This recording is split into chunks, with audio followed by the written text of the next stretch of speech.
اعلی حضرت مفتی اعظم حجت الاسلام بریلی تجھے سلام۔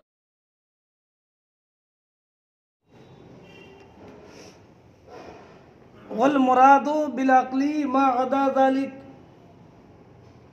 فدخل فيه الوہمی۔ فرماتے ہیں کہ حسی سے مراد وہ ہے کہ جو خود مدرک بالحس ہو یا اس کا مادہ جن امور سے وہ مرکب ہے وہ امور مدرک بالحس ہو، لہذا خیالی حسی میں داخل ہے۔ وہمی سے مراد ما عدا ذالک، جو اس کے علاوہ ہو، یعنی جو خود اور اس کا مادہ مدرک بالحس نہ ہو وہ ہے عقلی۔ جو خود یا اس کا مادہ مدرک خواص سے خمسہ ظاہرہ میں سے کسی ایک سے مدرک نہ ہو وہ عقلی ہے۔ جب عقلی کی یہ نہیں، عقلی کی تعریف یہ نہیں ہے جو مدرک بالعقل ہو، یہ نہیں، بلکہ جو حواس ظاہرہ سے مدرک نہ ہو اور جس کا مادہ حواس ظاہرہ سے مدرک نہ ہو وہ عقلی ہے، چاہے وہ قوت عاقلہ سے مدرک ہو یا قوت وہمیہ سے مدرک ہو یا وجدان سے مدرک ہو۔ کہ بیٹا عقلی وہ نہیں ہے جو مدرک بالقوت العاقلہ ہو، بلکہ عقلی وہ ہے کہ جو خود یا اس کا مادہ خواص سے خمسہ ظاہرہ میں سے کسی ایک سے مدرک نہ ہو، چاہے وہ خود قوت عاقلہ سے مدرک ہو یا وجدان سے مدرک ہو یا قوت واہمہ سے مدرک ہو۔ لہذا وجدانیات اور وہمیات یہ سب عقلی میں داخل ہیں۔ یعنی تین سے اعتراض ہوا تھا، خیالیات سے وہ حصے میں داخل، اور وجدانیات سے اعتراض ہوا تھا وہ عقلی میں داخل، وہمیات سے اعتراض ہوا تھا وہ بھی عقلی میں داخل۔ سمجھ گئے بیٹا؟ وہمی سے مراد کیا ہے اس کی وضاحت تو میں ابھی کرتا ہوں، اور وجدانی سے مراد کیا ہے اس کی توضیح آگے آتی ہے۔ فرماتے ہیں کہ وہمی اور خیالی ان دونوں میں ایک بنیادی فرق ہے۔ فرق یہ ہے کہ خیالی ایسے امور کا مجموعہ ہوتا ہے جن امور میں سے ہر ایک امر مدرک بالحس ہو۔ سنیں بیٹا، اور وہمی میں نہ وہ خود مدرک بالحس ہوتا ہے اور نہ جن امور سے وہ مرکب ہے وہ امور مدرک بالحس ہوتے ہیں۔ کیا خیالی میں مجموعہ فرضی ہوتا ہے، ان امور میں سے ہر ایک امر کا وجود خارج میں ہوتا ہے اور اس کا ادراک ہوتا ہے حواس سے خمسہ ظاہرہ میں سے کسی ایک سے، اور وہمی میں نہ تو وہ مجموعہ مدرک بالحس ہوتا ہے اور جن امور سے وہ مرکب ہے ان امور کا بھی وجود خارج میں نہیں ہوتا ہے۔ بات سمجھ گئے بیٹا؟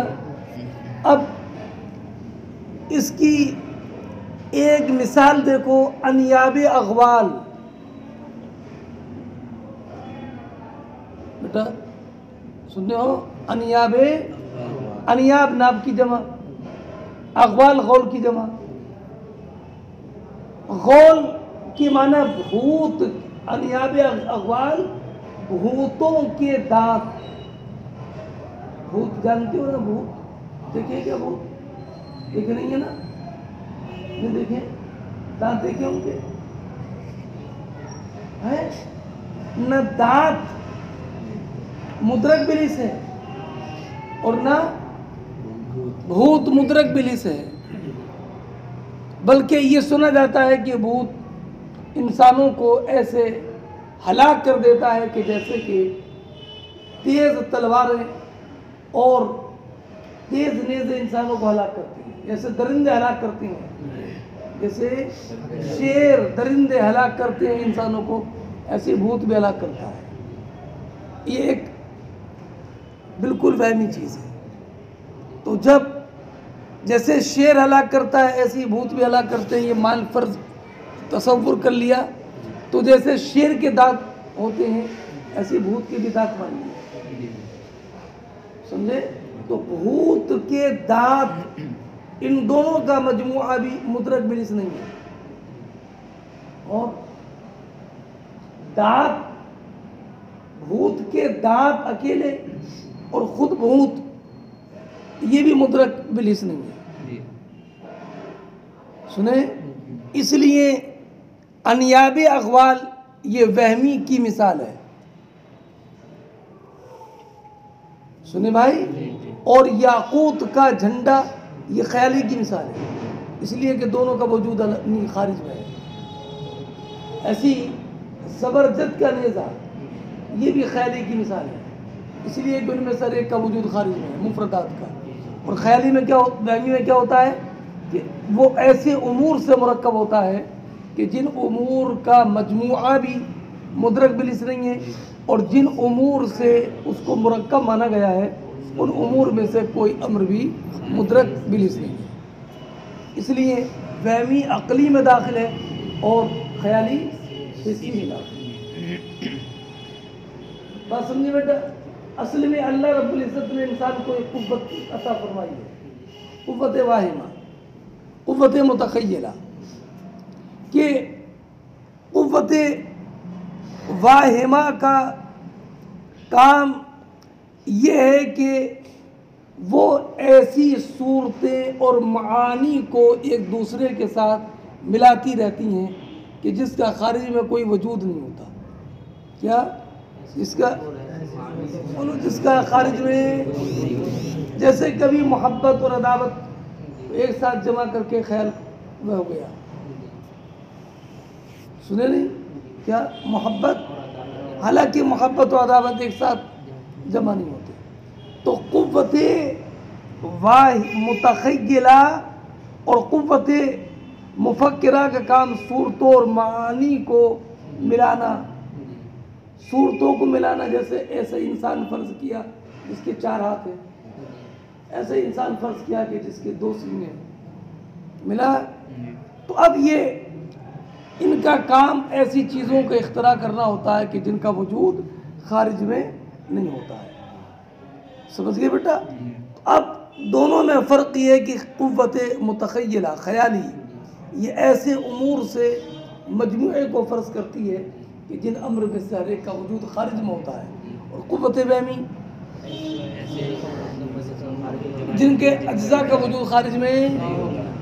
اب انہوں نے ایک مثال پیش کی ہے، شاعر کا شعر پیش کیا قوت واہمہ کا، اَیَقْتُلُنِی وَالْمَشْرِفِ مَغَاجِعِی، ملا؟ اَیَقْتُلُنِی، کیا جو مجھے قتل کی دھمکی دے رہا ہے سلمیٰ سے محبت کرنے کی وجہ سے، کیا وہ مجھے قتل کر دے گا؟ وَالْمَشْرِفِ وَالْمَشْرِفِ مَغَاجِعِی، مشرف میں یائے نسبتی ہے، اور مشارف یمن کی طرف منسوب ہو کر تیز دھار کی تلواروں کو مشرفی کہا جاتا تھا، جیسے بولتے بنارسی ساڑی، ہے نا؟ سنیں؟ تو اب یہ ایسی اس زمانے میں مشارف یمن کی تلواریں تیز ہونے میں بڑی مشہور تھی، تو اب تلوار کو بولتے ہیں بنار مشرفی۔ والمشرفی مغاجعی، کہ یا سلمیٰ کی محبت کی وجہ سے مجھے قتل کی دھمکی دینے والا مجھے قتل کر دے گا۔ والمشرفی مغاجعی، حالانکہ مشرفی تلواریں میرے بستر کے ارد گرد رکھی جاتی ہیں، رکھی رہتی ہیں۔ ومسنونۃ زرق، زرق ازرق کی جمع ہے، کانیاب الاغا ومسنونۃ زرق کانیاب الاغوالی، ارے ملا، اور اس حال میں کہ تیز دھار والے میرے پاس میں تیر ہیں، نیزے ہیں تیز دھار والے، وہ کیسے ہیں؟ کانیاب اغوالی، بھوتوں کے دانتوں کی طرح۔ یہاں پر پورا شعر محل استشہاد نہیں ہے، محل استشہاد کیا؟ صرف انیاب اغوال۔ انیاب اغوال بھوتوں کے دانت، یہ وہمی ہے، اس لیے کہ نہ بھوتوں کے دانت کا وجود ہے اور نہ ہی وہ لوگ۔ فرماتی ہیں، کہاں گئے بیٹا؟ ترجمہ کہاں سے کروں؟ فرماتی ہیں فداخلہ، تو اس میں وہمی داخل ہے کہ اس میں حس کو بالکل دخل نہیں ہے، ملا؟ او ما ہوا غیر مدرکم بیا، ملا؟ اور یا وہ جو حواس میں سے کسی ایک سے مدرک نہ ہو، لیکن اس حیثیت سے ہو کہ اگر ادراک ہو تو لکانہ مدرکم بیا، بولو تو ضرور وہ مدرک ہوگا حواس میں سے۔ جیسے دانت، بھوت کے دانت موجود نہ ہونے کی وجہ سے یہ دیکھے نہیں جاتے، لیکن اگر بالفرض بھوت کے دانتوں کا وجود ہو تو ادراک کس سے ہوگا؟ حصہ ہوگا، کیا؟ دیکھے نہیں جاتے، مدرک بالحس نہیں ہے، اس لیے کہ خارج کے اندر موجود نہیں ہے، لیکن اس حیثیت سے ہے کہ اگر مدرک ہو جائے تو مدرک بالحس ہوگی۔ اس قید سے نکالنا خالی عقلی کو، جیسے علم محض عقلی ہے، وہ علم اور حیات ایسی چیزیں ہیں کہ جو نہ مدرک بالبصر ہیں، کسی بھی حواس میں سے کسی سے بھی مدرک نہیں ہے، اگر خارج میں پائے بھی جائیں تو یہ ان کا ادراک حس سے نہیں ہوگا، تو وہ صرف عقلی ہے۔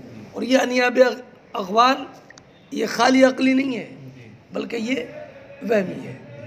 وہمی چونکہ یہ مدرک بالحس نہیں ہے، اس لیے یہ حصی نہیں ہے، لیکن اگر ادراک ہوگا تو حصہ ہوگا، اس لیے یہ عقلی نہیں ہے بلکہ وہمی ہے۔